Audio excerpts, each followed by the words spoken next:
Hai korang. Korang sihat tak? Hope you guys sihat. Okay. Hari ni Amoy nak continue basic education video. Today we are going to talk about time frame. Okay. So dia ada 9 time frame kat sini. Nampak tak? Ni kan. Okay. So Amoy akan explain satu-satu. Okay. MN. MN tu apa? Dalam MN punya time frame, dia adalah monthly punya time frame. Okay, dalam monthly punya time frame, satu candlestick adalah 1 bulan. Okay, ataupun 1 bulan dia akan buat 1 candlestick. Okay, so dalam MN punya time frame, monthly punya time frame, dia akan keluar 1 candlestick dalam 1 bulan. Okay, so 1 candlestick 1 month.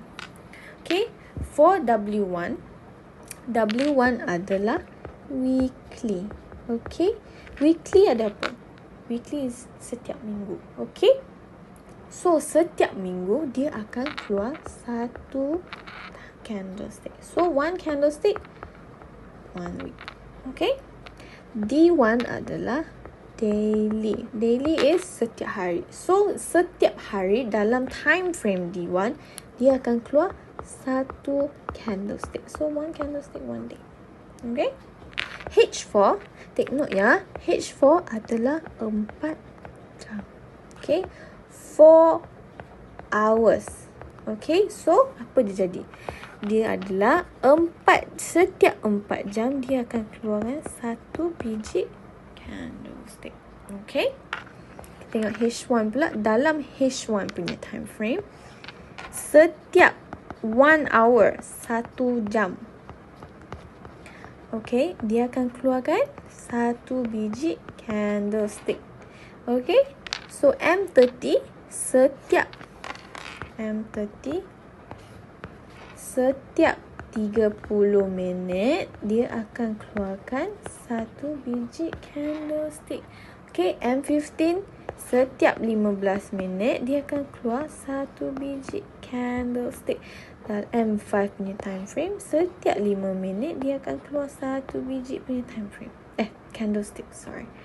And then M1 setiap 1 minit dia akan keluar 1 biji candlestick. Okay? Faham tak? Dia repeat lagi sekali, okay? Monthly punya time frame adalah 1 bulan dia akan keluarkan 1 biji candlestick. Weekly punya time frame, setiap minggu dia akan keluar 1 biji candlestick. Daily punya time frame, dia akan keluar 1 biji candlestick. Setiap hari dia akan keluar 1 biji candlestick. Okay, H4 adalah setiap 4 jam dia akan keluar 1 biji candlestick. H1 setiap 1 jam dia akan keluar 1 biji candlestick. And then M30 is setiap 30 minit dia akan keluar 1 biji candlestick. And then M15 setiap 15 minit 1 candlestick. Okay, M5 setiap 5 minit dia akan keluarkan 1 biji candlestick. And also lastly M1 every 1 minute, setiap 1 minit dia akan keluar 1 biji candlestick. Okay, now Amoy nak explain macam mana dia ni related to each other. Okay, Amoy lukis contoh Okay. Contoh kita ambil daily punya candlestick. So tadi kan dah cakap 1 hari 1 candlestick. So contohlah ni candlestick yang hari ni. Okay.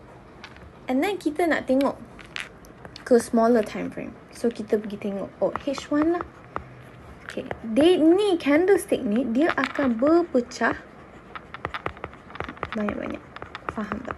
Dia akan berpecah ke banyak-banyak. Okay, it will split. Okay, why? Okay, contoh tengok daily 1 biji candlestick kan. So daily ada berapa jam? 24 jam kan. So dia akan berpecah ke 20 biji candlestick. Okay, faham tak? Amoy tunjuk dekat chart contoh. Okay, tengok Amoy kat sini. Amoy dah buat ni satu highlight ni. Kita akan ambil this one We will take yang ni, merah ni. Okay, So, ingat tak hari tu yang Amoy ajar pasal candlestick? Okay, ni korang rasa candlestick apa? Bullish ke bearish? Is bearish. Okay, kalau yang jawab betul, congrats. You can proceed to the next step. Kalau salah, please go back to my last video, okay? Now, we continue. Dia kalau bearish, dia akan open dekat sini kan. Dia open, high, close, low. Okay? Okay. So, now tengok Amoy dah highlight ni. Line hitam ni. Okay? As dia punya body. Body dia kan kat sini. Okay? So, dia open dekat sini. Dia close dekat sini. Okay? So, now kita tengok chart. Sekarang kita tengok daily punya kan. So, kita pergi tengok kat H1. Contohnya. Kita tengok H1 lah. Nampak tak? Nampak tak kat sini? Okay. Nampak tak? Dia berpecah. Okay? Tadi punya candlestick macam ni je kan?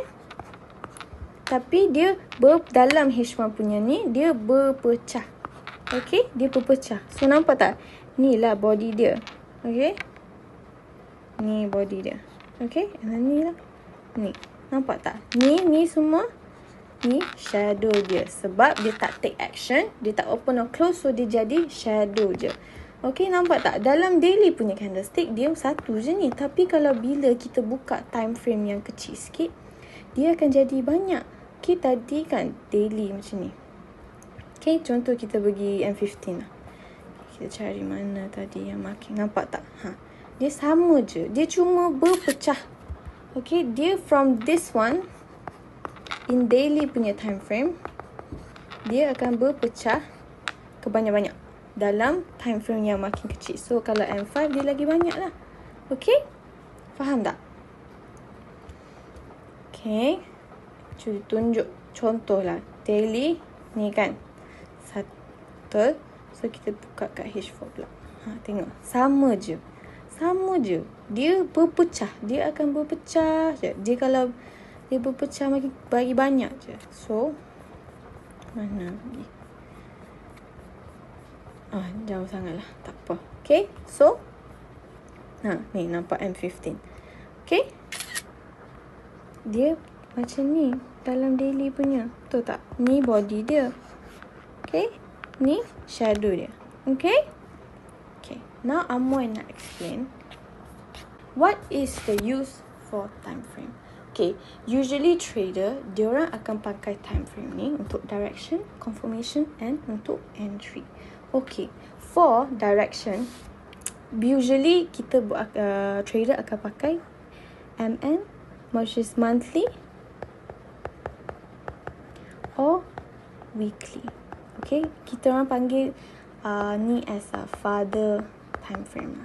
Okay, so usually people will use this tool as a way untuk tengok direction dia. Dia trend apa, dia tengah menaik ke, dia tengah menurun ke. Okay, nanti Amoy akan ajar lagi macam mana kita nak identify market trend. Okay, then next one, confirmation. So, contohnya lah, kita tengok, kita tengok father time frame, kita tengok weekly time frame. Harga dia nampak macam menurun. So, kita kena pergi smaller time frame, daily, H4 atau H1 untuk tengok cari confirmation. So, confirmation, tengok you nak tengok breakout ke, ataupun you nak cari SNR ke. Untuk confirm betul ke direction dia tengah menurun. Okay. And then for smallest time frame, which is M1, M5, M15, M30, usually people akan pakai time frame ni untuk entry. Place your order, buy or sell. Okay. Contohlah, you tengok direction dekat weekly or monthly. You tengok, dia tengah menurun. Okay. Then you pergi daily, you pergi H4, H1, you carilah you punya setup, you cari you punya zone kan. Breakout ke, SNR ke kan. Okay, you dah jumpa, then you pergi smallest time frame. Usually M5 or M15 untuk entry. Okay, place your order, buy or sell. Of course, entry tu you tunggulah price tu masuk zone you dulu baru entry. Okay, Nanti Amoy akan explain lagi banyak pasal market trend. Okay, stay tuned. Thank you. Bye-bye.